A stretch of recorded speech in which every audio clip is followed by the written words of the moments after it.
नमस्कार, आप देख रहे हैं स्वराज एक्सप्रेस पर किसान बुलेटिन और मैं हूं आपके साथ अनिका आयरन। सबसे पहले खास खबरों पर डाल लेते हैं एक नजर। मुआवजे के विवाद में उलझ रही केंद्र की भारत माला परियोजना। राजस्थान में पांचू के किसानों ने पुलिस प्रशासन के खिलाफ दर्ज कराया मामला। मुआवजा न देने और जबरन जमीन लेने का आरोप। छत्तीसगढ़ में केंद्र की नीतियों के खिलाफ किसान मजदूरों का प्रदर्शन। मदद के नाम पर कर्ज को बताया गलत। अध्यादेशों को वापस लेने और मनरेगा के तहत काम के दिन बढ़ाने की मांग। राजस्थान में फिर से शुरू हुआ चना किसानों का आंदोलन। दिल्ली आ रहे किसानों को पुलिस ने गिदानी गांव में रोका। चना खरीद दोबारा शुरू करने के लिए पहले भी कर चुके हैं प्रदर्शन। हरियाणा सरकार की मेरा पानी मेरी विरासत योजना पर रोक जारी। हाईकोर्ट ने 30 जुलाई तक बढ़ाया स्टे। खट्टर सरकार पर मक्के की खेती के लिए किसानों पर दबाव बनाने का आरोप। और अब खबरें विस्तार से। केंद्र सरकार की महत्वाकांक्षी हाईवे परियोजना भारतमाला प्रोजेक्ट्स के लिए जमीन अधिग्रहण का काम एक बार फिर सवालों के घेरे में है। राजस्थान के बीकानेर जिले में नोखा के पांचू ब्लॉक में 20 गांव के किसानों ने प्रशासन के खिलाफ अधिग्रहण के मुआवजे में धांधली और जबरदस्ती जमीन अधिग्रहण को लेकर मामला दर्ज कराया है। किसानों का आरोप है कि प्रशासन और पुलिस जबरदस्ती जमीन पर अधिग्रहण कर रहे हैं, जबकि अब तक किसानों को ना तो कानून के मुताबिक मुआवजा मिला है और ना ही सभी किसानों को मुआवजे का भुगतान किया गया है। कुछ किसानों ने यह भी आरोप लगाए हैं कि खेत से उनकी फसलों को प्रशासन ने उजाड़ दिया और रोकने पर किसानों के साथ पुलिस ने बल प्रयोग किया।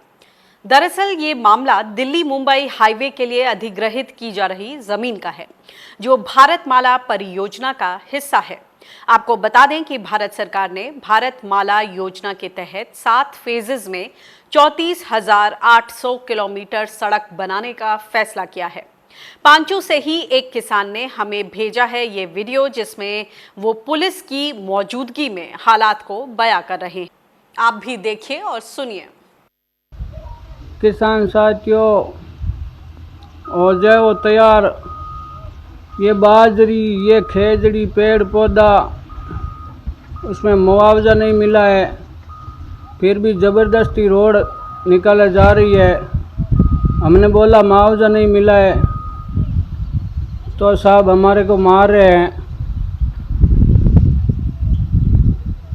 इधर देखो, हम सब इधर छुप छुप के बैठे हैं। हम पास में जाकर देख भी नहीं सकते, ही मार रहे हैं हमारे को। तो राजस्थान के बीकानेर जिले में पांचू ब्लॉक में किसानों की जमीन पर अतिक्रमण हुआ है, उसको लेकर उसके खिलाफ किसानों ने आवाज़ बुलंद की है, एफआईआर दर्ज कराई है और उनका जो ये पूरा मामला है, जो ये केस लड़ रहे हैं, किसान नेता हमारे साथ रमेश दलाल जी हैं, जो कि भारत भूमि बचाओ संघर्ष समिति के अध्यक्ष हैं। रमेश जी, स्वागत है आपका किसान बुलेटिन में। सबसे पहले तो इस घटना के बारे में बताएं। पांचू ब्लॉक में ये किसानों की जमीन पर जो अतिक्रमण का मामला है, उसमें क्या पेच है, क्या दिक्कतें हैं और ऑफिसर्स की, अधिकारियों की तरफ से किस तरह का रिस्पॉन्स? ये जो 754 के नया नेशनल हाईवे जा रहा है, ये अपने राजस्थान के कई जिलों से जा रहा है, जिसमें हनुमानगढ़, गंगानगर, फिर बीकानेर का ये पांचू बीकानेर जिले में नोखा तहसील में है। यहाँ पर पीछे 19 जून को हमारी बहुत बड़ी सभा हुई थी, जिसमें लगभग 20,000 किसान थे और सबने फैसला किया कि हमारी जमीन का हम कब्जा नहीं देंगे और गैर कानूनी तरीके से ये लेना चाह रहे हैं और गैर कानूनी तरीके से इन्होंने मुआवजा बनाया है। तो हमने इनके खिलाफ एफआईआर दर्ज करवाई है, जो 34 पेज की है। तो पूरे जिले में, अकेले बीकानेर में लगभग 400 शिकायत हमारी एफआईआर के लिए किसानों ने दी, जिसमें से पांचू क्षेत्र की लगभग 50 है। जी, एक और बात बताएं कि जी, आप कल की घटना के बारे में बताएं संक्षिप्त में। घटना ये है कि हमारा जो फसल खड़ी हुई थी, उस फसल में एसडीएम और तहसीलदार पुलिस को लेके पहुंचे, उसके साथ एनएचएआई के अधिकारी और ठेकेदार, और उन्हें जबरन कब्जा लेने की कोशिश की और हमारी फसल को उजाड़ दिया। किसानों को लठ मारे और उन्होंने जो हमारा नुकसान था वो किया। आज जो है ना हमने दोबारा से भेजा है, उन पे पहले FIR हमने दे रखी है। आज फिर किसान गए हैं जिसमें हम कह रहे हैं कि धारा 447 IPC के तहत क्रिमिनल ट्रेसपास का कब्जा इन अधिकारियों के खिलाफ दर्ज किया जाए, क्योंकि कानून में जो धारा 38 है 2013 के जमीन अधिग्रहण के नियम की जी, उसमें है कि जब तक हमें सारा मुआवजा नहीं मिल जाता सभी शेड्यूल का, जिसमें रिहेबिलिटेशन भी नौकरी भी है, तब तक कोई कब्जा नहीं ले सकता। लेकिन हाल ही में सरकार ने भूमि अधिग्रहण एक्ट में इसमें संशोधन किया है और ये बोला गया कि अब सरकार के लिए ये जमीनें अधिग्रहण करना आसान हो जाएगा और किसानों की आफत बढ़ गई है। इसको कई लोगों ने काला कानून भी बोला था उस दौरान। नहीं, वो जो किया था वो ऑर्डिनेंस लेके आए थे, तो संसद में वो बिल पास नहीं हो पाया, लोकसभा में पास हुआ, राज्यसभा में गिर गया, तो वो लैप्स हो गया है 31 अगस्त 2015 को। ओके। तो 1 सितंबर 2015 से पुराने वाई कानून लागू हुए जी, तो उसकी छूट मिली थी 1 दिसंबर 2014 से लेके और अगस्त 2015 तक। उसके बीच के जो केस हैं वो उस अध्यादेश की वजह 3 बार अध्यादेश जारी हुआ, उसकी वजह से इन्होंने छूट ली थी, जिसमें था सोशल असेसमेंट जो रिपोर्ट करते थे उसकी जरूरत नहीं है, सीधा हम ले लेंगे, लेकिन वो अब खत्म हो चुका है अध्यादेश। इनका खुद का पत्र भी उस बात को कह रहा है जी। वो खत्म हो अच्छा, वो आपने इस पे सफाई पेश की। एक और बात बताएं कि अभी हाल ही में तमाम तरीके की शिकायतें, एक ये तो मामला आ ही गया, इसके पहले मथुरा में एक किसान खेत जोतते हुए उस पर आक्रमण हुआ। गुना की जो तस्वीरें हैं वो अभी भी लोगों के जहन में ताज़ा हैं।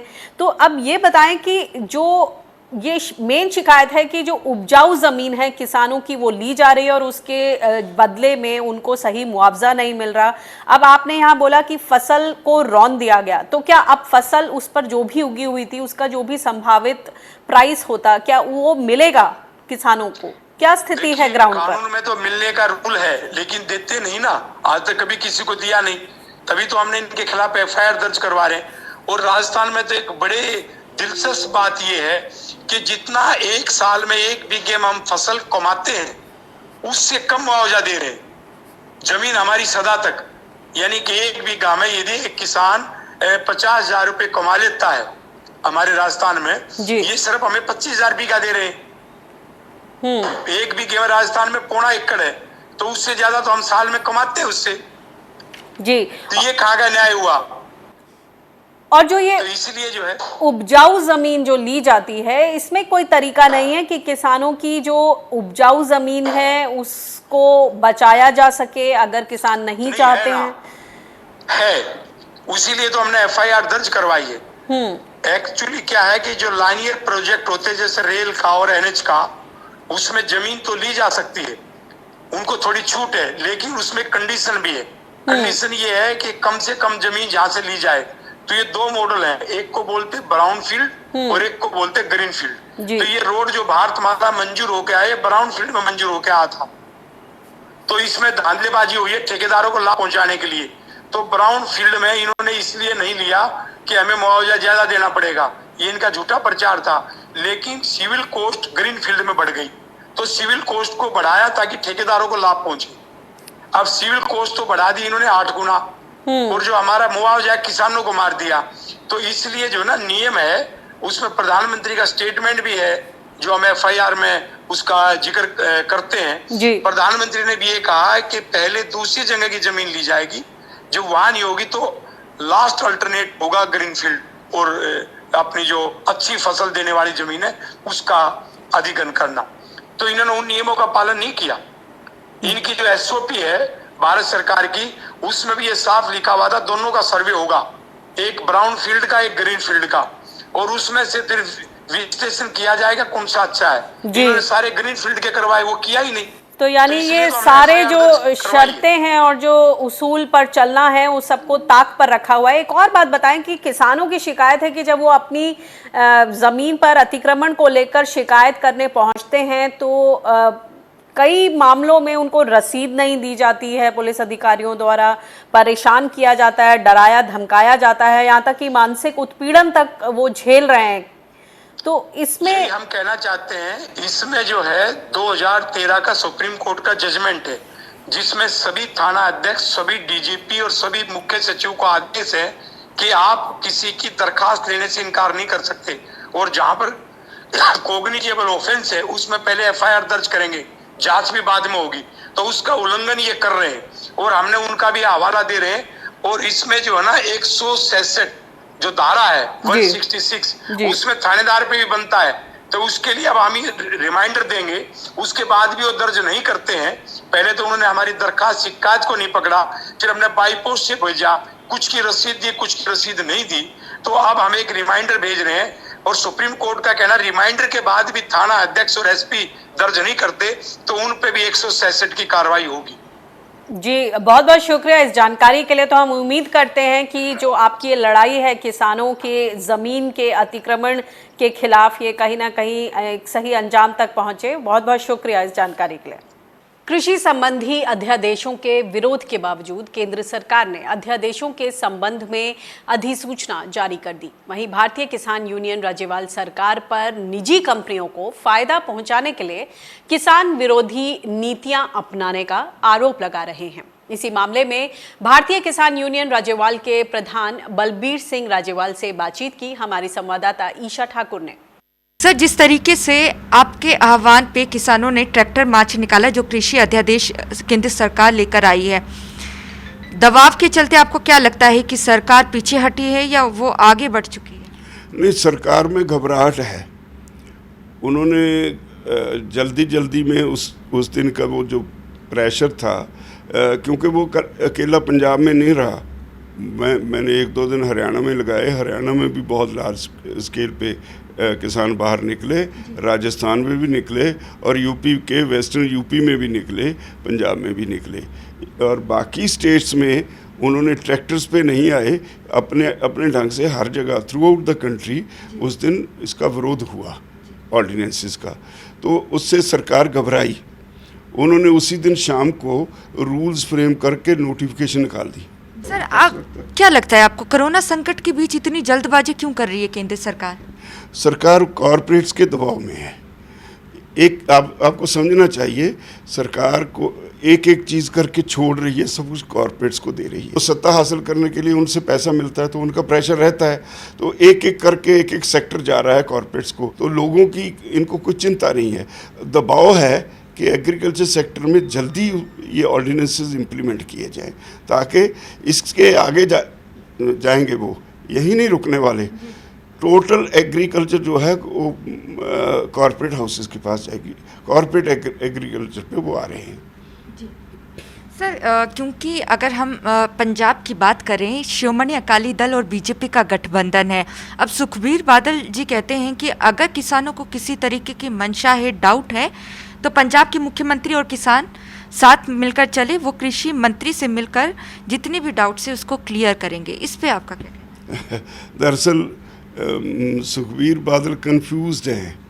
वो ये बातें शुरू से कह रहे हैं। वो कहते हैं एमएसपी रहेगी, मैं भी कहता हूँ एमएसपी रहेगी, लेकिन ख़रीद नहीं रहेगी। एमएसपी तो मक्का की भी है, 1850 रुपये मक्का की एमएसपी है, बिकती कहाँ है? 600 से 1200 के दरमियान।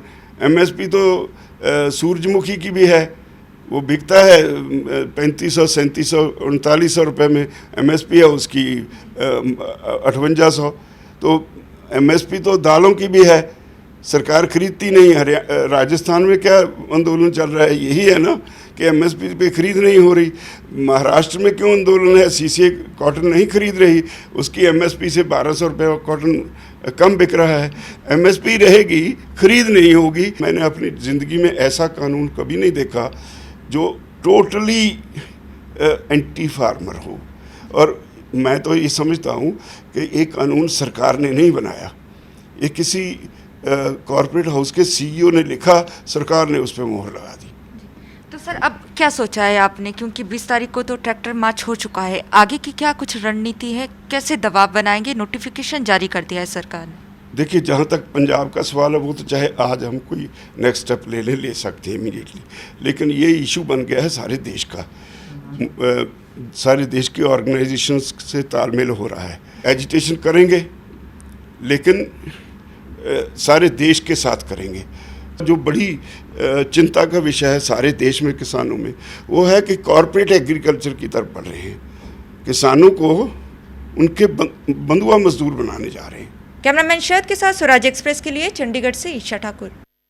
हरियाणा सरकार की मेरा पानी मेरी विरासत योजना पर फिलहाल रोक जारी रहेगी। पंजाब हरियाणा हाईकोर्ट ने योजना पर 30 जुलाई तक स्टे लगा दिया है। सरकार की योजना के खिलाफ किसानों ने कोर्ट में याचिका दायर की थी। हरियाणा की खट्टर सरकार पर किसान धान के बजाय मक्के की खेती करने के लिए उन पर दबाव बनाने का आरोप लगा रहे हैं। इस मामले पर याचिकाकर्ता किसानों के वकील चतुर्भुज गोयल से बातचीत की हमारी संवाददाता ईशा ठाकुर ने। गिरते भूजल स्तर को बचाने के लिए हरियाणा सरकार की तरफ से लाई गई मेरा पानी मेरी विरासत योजना की अगर बात करें तो इस पर पंजाब हरियाणा हाईकोर्ट का स्टे लगा हुआ है और 30 जुलाई तक ये स्टे बढ़ चुका है। इस वक्त मेरे साथ किसानों के वकील चतुर्भुज गोयल जी हैं, जिनसे हम जानेंगे कि किसानों ने आखिर क्या कुछ अपनी पटिशन में कहा है और किसान क्या कुछ किसानों की तरफ से हाई कोर्ट में बताया गया है। सर क्या कहना चाहिए? विलेज कॉमन लैंड एक्ट है, उसमें कहीं ऐसी पावर नहीं है to the government to stop a लस्सी from cultivating a particular crop, but they have done it. तो देयरफॉर किसानों ने हाई कोर्ट का सहारा लिया और उन्होंने हाई कोर्ट में रिट की। उसमें सरकार को नोटिस दिया गया। जिस तरीके से हरियाणा सरकार तर्क दे रही है कि भूजल स्तर जल स्तर लगातार गिरता जा रहा है हरियाणा में, इसलिए फसलों की विविधीकरण पर जोर दे रही है। सवाल ये है कि गवर्नमेंट इसलिए कह रही है कि भी जल कम हो रहा है, ऑन दी अदर हैंड अगर हम देखें कि जल कम नहीं हो रहा, पूरी बरसात हो रही है, कई जगह फ्लड आ रहे हैं, नहरें भरी चल रही हैं और हम जो कल्टीवेट कर रहे हैं नहरी पानी यूज़ होता है, ट्यूबवेल का पानी यूज़ होता है और natural source is the rain, जिसको कोई रोक नहीं सकता। अगर मेरी खेत में पानी बारिश हो रही है तो वो उसी में कंज्यूम होगा। बात यह है किसान का इसमें कोई रोल नहीं है, ना किसान को रिस्पॉन्सिबल कह सकते हो आप। किसान ने अपनी रोटी कमाने के लिए लीज पे ज़मीन ली in open auction, panchayat gave with no restriction what I will do, it is only for cultivation whether I sow the paddy और वेजिटेबल और मक्का, it is my choice, the government can not stop it. Sir Haryana के कृषि मंत्री का ये भी कहना है कि हम दबाव नहीं डाल रहे हैं किसानों पर, जिनकी खुद की इच्छा है हम एक गुजारिश कर रहे हैं वो जो है फसलों के विविधीकरण पर जोर दे। आपको क्या लगता है, सरकार गुजारिश कर रही है या दबाव डाल रही है? This is absolutely wrong. Daily letters are being issued by the government that don't allow them. अगर यही बात है कि गवर्नमेंट दबाव नहीं दे रही तो किस लिए वो हाई कोर्ट में लड़ रही है? हाई कोर्ट में बयान दे दें कि जी हम तो इनको परसुएड कर रहे हैं, हम कंपेल नहीं कर रहे। अगर कंपेल नहीं कर रहे फिर हमारे को कोई दिक्कत ही नहीं है, फिर हम अपनी इच्छा से कल्टीवेट करेंगे ज़मीन। बहरहाल पूरे मामले पर पंजाब हरियाणा हाई कोर्ट की रोक है जो 30 जुलाई तक जारी रहेगी और मामले की सुनवाई भी 30 जुलाई को ही है। कैमरामैन शरद के साथ स्वराज एक्सप्रेस के लिए चंडीगढ़ से ईशा ठाकुर। कोरोना संकट और लॉकडाउन के दौरान सरकारें भले ही किसानों की मदद करने के दावे कर रही हों, लेकिन ज़मीनी हकीकत कुछ और ही है। इस दौरान महाराष्ट्र जैसे राज्य में किसानों की खुदकुशी के मामले बढ़ गए हैं। ये जानकारी सूचना अधिकार कानून के तहत जुटाई गई है, यानी कि RTI। इसके मुताबिक महाराष्ट्र के अमरावती मंडल में मार्च से लेकर मई के बीच कम से कम 206 किसानों ने खुदकुशी की। इनमें से खुदकुशी के आधे मामले सिर्फ मई महीने के हैं। ये जानकारी RTI कार्यकर्ता अभय कोलारकर ने जुटाई है। इस आवेदन से ये भी पता चला है कि अमरावती मंडल में 2017 से 2019 के बीच 3171 किसानों ने आत्महत्या की है। ऐसे में सवाल उठता है कि अगर सरकारें किसानों के लिए सब कुछ कर रही हैं, तो किसानों की खुदकुशी रुक क्यों नहीं रही है? केंद्र सरकार की नीतियों को मजदूर किसान विरोधी बताते हुए छत्तीसगढ़ में मजदूरों और किसानों ने इनके खिलाफ प्रदर्शन किया। अखिल भारतीय किसान सभा समेत कई किसान संगठनों की अगुवाई में कर्ज नहीं कैश दो और हम देश नहीं बिकने देंगे के नारों के साथ किसानों ने आंदोलन किया। किसान संगठनों ने केंद्र सरकार पर किसानों और मजदूरों के अधिकार पर हमला करने का आरोप लगाया। किसान सरकार से कर्ज के बदले किसान और प्रवासी मजदूरों को सीधे नगद मदद देने, ग्रामीण परिवारों को अगले 6 महीने तक 7,500 रुपए प्रति महीने, जरूरतमंदों को अगले 6 महीने तक 10 किलो प्रति महीने निशुल्क राशन और किसानों को स्वामीनाथन आयोग की सिफारिशों के मुताबिक ही फसल का न्यूनतम समर्थन मूल्य यानी एमएसपी दिए जाने जैसी मांगे सामने रख रहे हैं। देना होगा। किसान विरोधी अध्यादेश रद्द करो। सरकार ने कृषि कानूनों में अध्यादेशों के जरिए, प्रशासकीय आदेशों के जरिए किसान विरोधी परिवर्तन किए हैं। इसी तरीके के परिवर्तन श्रम कानूनों में किए हैं। इस संकट की आड़ में फंड जुटाने के नाम पर रेलवे को बेचा जा रहा है, कोयला की खदानों को बेचा जा रहा है, बैंक और बीमा के निजीकरण की तैयारी हो रही है। किसानों को कर्ज नहीं कैश चाहिए और हम कह रहे हैं कि मोदी सरकार की जो भी नीतियां हैं उन नीतियों के खिलाफ हम डट कर लड़ेंगे। हम अपने देश को बिकने नहीं देंगे। और अब चलते हैं राजस्थान में चना किसानों ने एक बार फिर से आंदोलन शुरू कर दिया है। दूदू से दिल्ली के लिए कूच कर रहे किसानों को पुलिस प्रशासन ने गिदानी गांव में रोक दिया। एमएसपी पर चने की खरीद किए जाने की मांग को लेकर किसान इससे पहले भी आंदोलन कर चुके हैं। 5 अगस्त को किसानों ने दिल्ली के लिए कूच किया था, लेकिन पुलिस ने उन्हें महिला में रोक लिया और प्रशासनिक अधिकारियों ने किसानों से चना खरीद का समाधान करने का भरोसा भी दिलाया।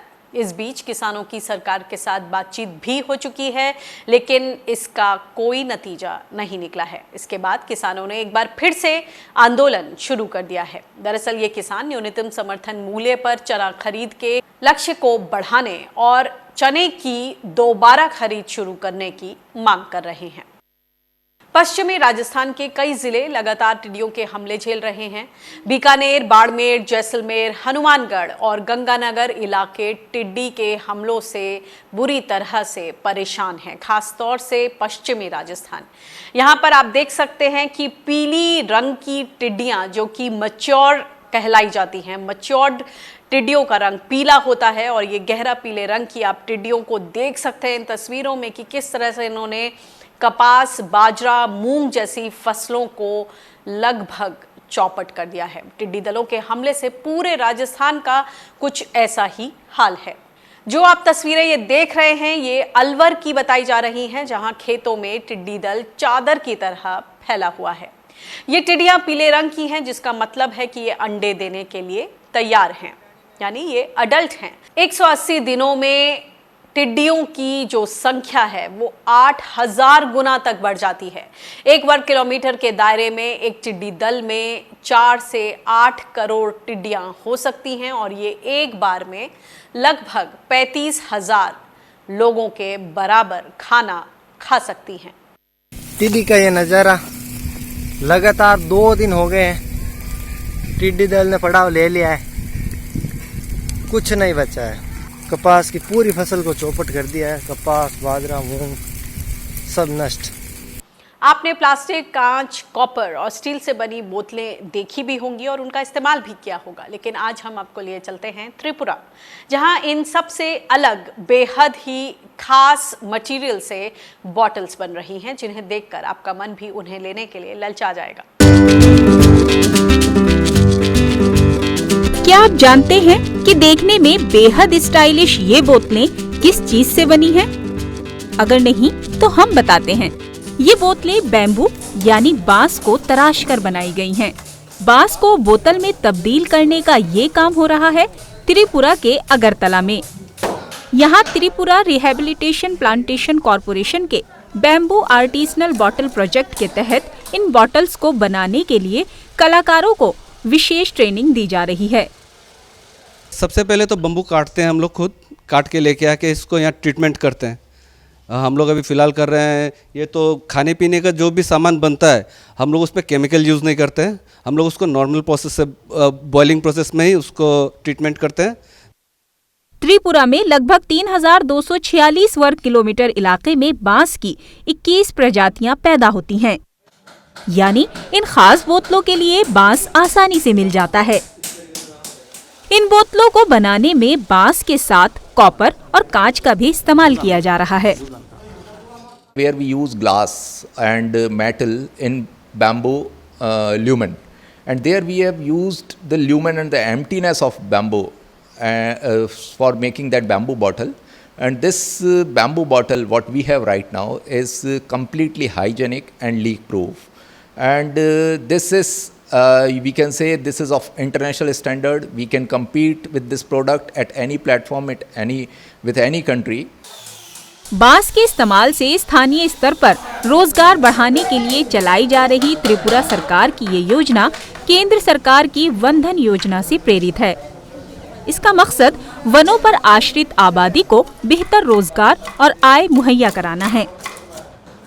हम लोग यहाँ आके जब ट्रेनिंग करके मतलब थोड़ा पैसा तो कमा सकते हैं, लेकिन बैठने बैठने कोई पैसा तो नहीं देगा, इसलिए थोड़ा मतलब यहाँ आके मतलब काम वाम सीखने से थोड़ा वो फ़ायदा रहेगा।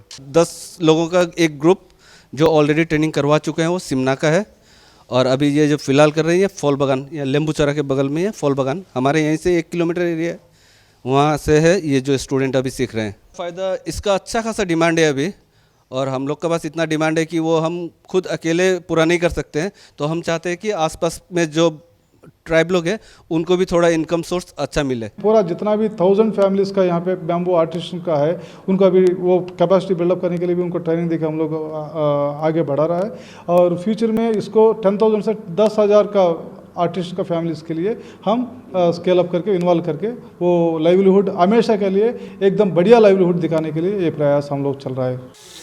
त्रिपुरा रिहैबिलिटेशन प्लांटेशन कॉरपोरेशन ने अभी तक इन बोतलों के दाम तय नहीं किए हैं, लेकिन लागत को देखते हुए इनकी कीमत 1200 रुपए से ज्यादा रहने का अनुमान है। दाम जो भी हो, लेकिन सोशल मीडिया पर इन बैम्बू बॉटल्स को काफी पसंद किया जा रहा है। Bureau report, Swaraj express. और इसी के साथ किसान बुलेटिन में फिलहाल इतना ही। देश दुनिया की ताजा तरीन खबरों के लिए आप बने रहिए स्वराज एक्सप्रेस के साथ। मुझे दीजिए इजाजत, नमस्कार।